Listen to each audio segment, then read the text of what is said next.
திருமாவளவன் கணிப்பு இதுவரையில் தவறவில்லை. இந்த கட்சியை அங்கீகாரம் பெற்ற கட்சியாக மாற்றியே தீர்வோம் என்று நான் எடுத்த உறுதி, அந்த சபதம் நிறைவேறி இருக்கிறது.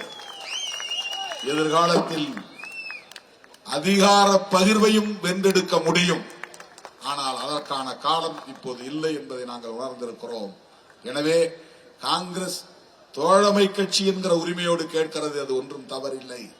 அதனால் இந்த அணி உடையும் சிதறும் என்று எதிர்பார்த்துக் கொண்டிருந்தார்கள்.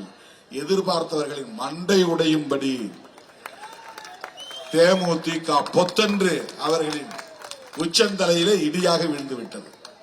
தோழர்களே, நம்முடைய அணி நாளுக்கு நாள் வலுப்பெற்று வருகிறது.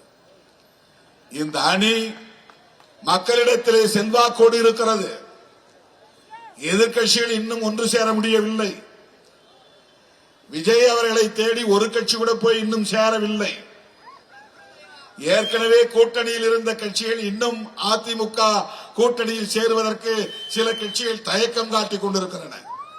அவங்க எல்லாம் நாங்க சொல்ற கட்சி தான் ஆட்சிக்கு வரும் சொல்லிட்டு வெளியில இருக்கிறாங்க. தோழர்களே,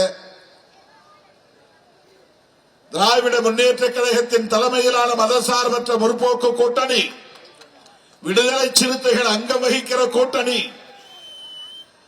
வலதுசாரிகளை வீழ்த்துகிற வலிமை பெற்ற கூட்டணி, சனாதன சக்திகளுக்கு இந்த மண்ணிலே இடமில்லை என்று அவர்களை விரட்டி அடிக்கிற வலிமையுள்ள கூட்டணி. 2026 சட்டப்பேரவை பொதுத் தேர்தலில் மாபெரும் வெற்றி என்கிற செய்தி பதிவாக வேண்டும்.